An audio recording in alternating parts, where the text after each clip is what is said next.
everyone, welcome back. You're watching English Study. Hey everyone, आज की video के लिए जो टॉपिक है वो है ट्रांसलेशन. इस वीडियो में मैंने एक इंटरेस्टिंग हिंदी स्टोरी को इंग्लिश में ट्रांसलेट किया है जो आपकी इंग्लिश इम्प्रूव करने में मदद कर सकती है. So continue watching this video.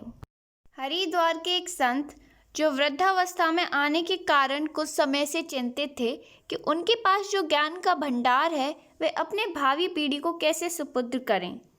इसके लिए वे काफ़ी समय से ऐसे छात्र का चयन कर रहे थे जो उनका उत्तराधिकारी बन सके. संत एक दिन अपने सभी शिष्यों को लेकर दूर कहीं जंगल जाने को निकले जहां वे अपनी विद्या अपने शिष्यों को दे सकें. संत चलते रहे. दुर्गम पहाड़ पठार आते गए, नदियां आईं, किंतु संत नहीं रुके. वे निरंतर 4 दिन 4 रातें चलते रहे. इस बीच रास्ते में कुछ छात्रों ने शिक्षा लेने का विचार बदल दिया और वापस लौट गए. कुछ छात्र 2 दिन साथ चलते रहे, फिर वापस लौट गए. कुछ छात्र भूख प्यास से व्याकुल वापस अपने घर लौट आए और कुछ छात्र रास्ते में ही बेहोश हो गए. वे निरंतर चलते रहे. अंततः ऋषि एक कुटिया में पहुंचे. अब उनके पास केवल 2 ही शिष्य थे. वह उन शिष्यों को लेकर उस कुटिया में गए और प्रसन्नतापूर्वक कहा, मैं तुम्हें अपनी सारी विद्याएं सुपुर्द करूंगा और तुम्हें गेहूं से हीरा बनाने की विद्या सिखाऊंगा. यह कहते हुए उन्होंने अपने दोनों शिष्यों को गेहूं का एक एक दाना दिया और मंत्र पढ़ने को कहा. एक शिष्य मंत्र पढ़ते पढ़ते बेहोश हो गया, जिसके कारण उसका मंत्र अधूरा रह गया और हीरा नहीं बन सका. किंतु दूसरे शिष्य ने पूरा मंत्र पढ़कर उस गेहूं से हीरा बना दिया. क्योंकि इस विषय में ज्ञान लेने के लिए इस शिष्य की इच्छा शक्ति थी, लगन थी, जिसके कारण भूख प्यास थकान सभी पर शिष्य ने विजय पा लिया था. हरिद्वार के एक संत. A saint of Haridwar. ठीक है, असेंट ऑफ हरिद्वार जो वृद्धावस्था में आने के कारण कुछ समय से चिंतित थे. Who had been concerned, मतलब वो थोड़ी टेंशन में थे, थोड़े चिंतित थे. Who had been concerned for some time due to his old age. A saint of Haridwar. Saint यानी संत. हरिद्वार के एक संत.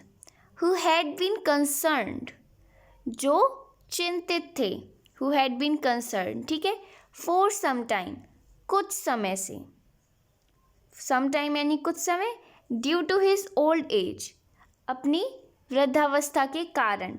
ओल्ड एज यानी वृद्धावस्था, बढ़ती हुई उम्र, और ड्यू टू जहाँ पर लगा देते हैं वहाँ पर उसका मतलब होता है के कारण.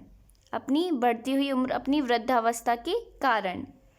A saint of Haridwar who had been concerned for some time due to his old age. कि उनके पास जो ज्ञान का भंडार है वह अपने भावी पीढ़ी को कैसे सुपुर्द करें. How to hand over the stock of knowledge that he has to his future generation. How to, कैसे.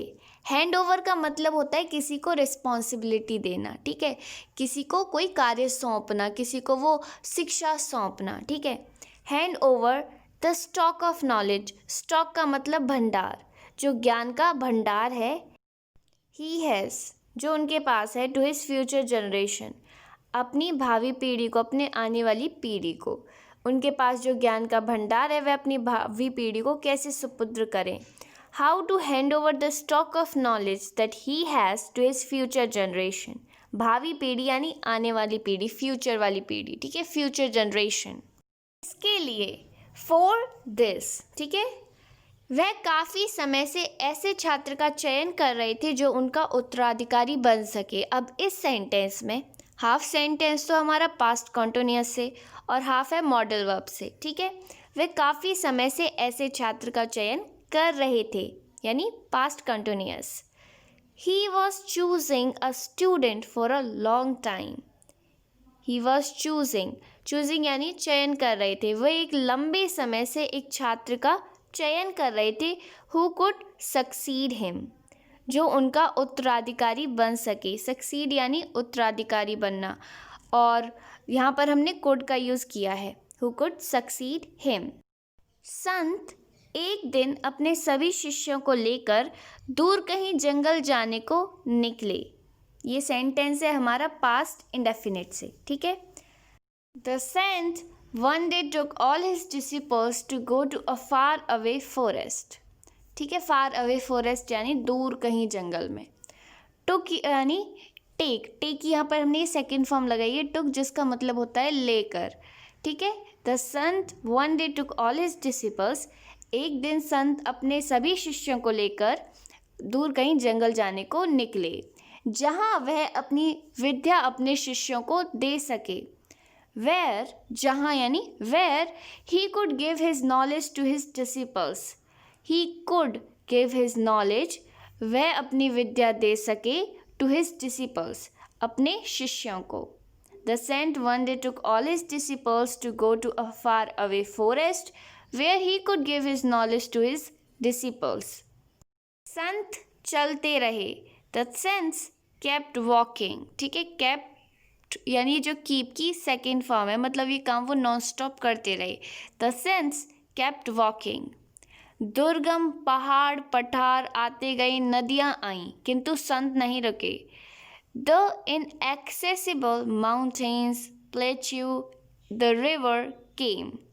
Inaccessible यानी दुर्गम, mountains यानी पहाड़, plateau पठार, and the rivers यानी नदियाँ आईं, came. आना को हम इंग्लिश में बोलते हैं कम, और क्योंकि ये सेंटेंस हमारा पास्ट इंडेफिनिट से, तो हमने लगाया यहाँ पर came. लेकिन संत नहीं रुके, but the saints did not stop. वे निरंतर 4 दिन 4 रातें चलते रहे।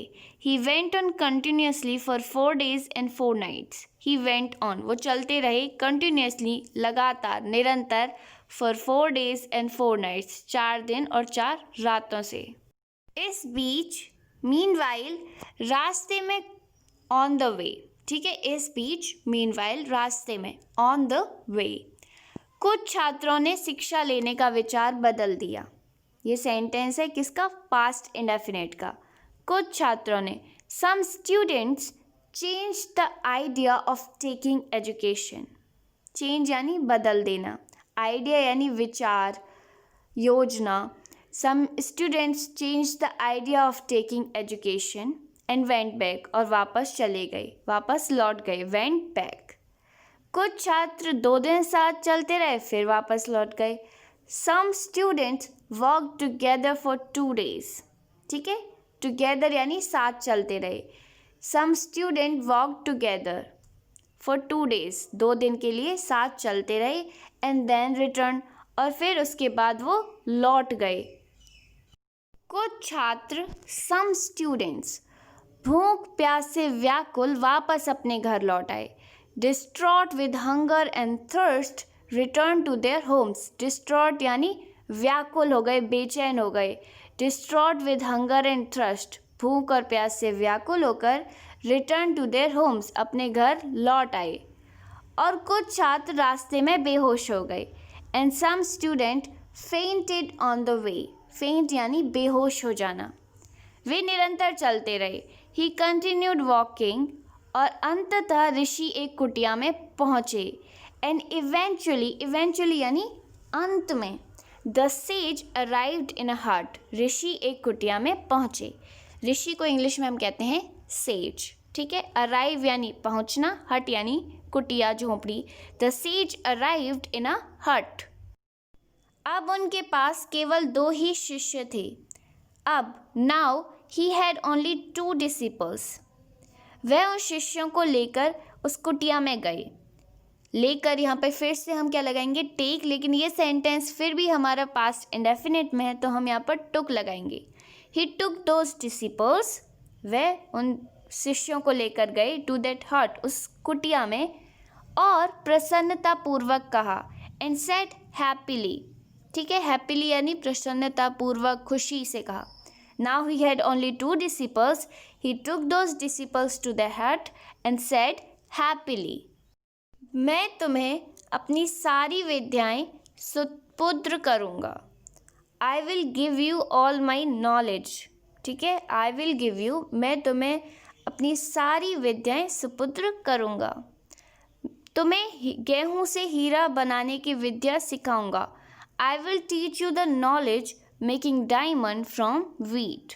आई विल टीच यू, मैं तुम्हें सिखाऊंगा the knowledge of making diamond from wheat, गेहूं से हीरा बनाने की विद्या। यह कहते हुए, सेइंग दिस, उन्होंने अपने दोनों शिष्यों को गेहूं का एक एक दाना दिया। ही गेव, उन्होंने दिया, ईच ऑफ हिज डिसिपल, प्रत्येक शिष्य को, 1 grain ऑफ वीट, गेहूं का एक दाना, और मंत्र पढ़ने को कहा। And asked them to recite the mantra, recite यानी उसका उच्चारण करने के लिए कहा। Saying this he gave each of disciples 1 grain of wheat and asked them to recite the mantra. एक शिष्य मंत्र पढ़ते पढ़ते बेहोश हो गया। ए डिसिपल फेंटेड, एक शिष्य बेहोश हो गया while रीडिंग द मंत्र, मंत्र पढ़ते पढ़ते, जिसके कारण, ड्यू टू विच, उसका मंत्र अधूरा रह गया। हिज मंत्र रिमेन्ड इनकम्प्लीट, उसका मंत्र अधूरा रह गया। इनकम्प्लीट यानी अधूरा, रिमेन्ड यानी रहना। हिज मंत्र रिमेन्ड अनकम्प्लीट, और हीरा नहीं बन सका। And the diamond could not be formed, and the diamond could not be formed, form यानी रूप में नहीं आ पाया, बन नहीं पाया, ठीक है। किंतु दूसरे शिष्य ने मंत्र पढ़कर उस गेहूं से हीरा बना दिया, ठीक है। But the other disciple read the mantra and made a diamond out of the wheat, ठीक है। But the other disciple, लेकिन दूसरे शिष्य ने read the मंत्र, मंत्र पढ़ा, एंड मेड अ डायमंड, एक हीरा बना दिया, आउट ऑफ द वीट, गेहूं से। क्योंकि इस विषय में ज्ञान लेने के लिए इस शिष्य की इच्छा शक्ति थी, लगन थी। Because this disciple had the will power यानी इच्छा शक्ति थी, इस शिष्य के पास इच्छा शक्ति थी। Passion for taking knowledge in this subject, लगन थी और जो इस विषय में ज्ञान लेने के लिए। This disciple had the will power, passion for taking knowledge in this subject, जिसके कारण, ड्यू टू विच, भूख प्यास थकान सभी पर शिष्य ने विजय पाली। The disciple overcame all hunger, thirst and fatigue, due to which, जिसके कारण, द डिसिपल ओवरकम मतलब उन सभी पर हावी हो गया, किस पर, हंगर भूख, थर्स्ट प्यास, एंड फैटिग यानी थकान। Due to which the disciple overcame from all hunger, thirst and fatigue. Well, this is the end of the video. If you liked, then hit the like button and subscribe my channel for more informative and interesting video like this.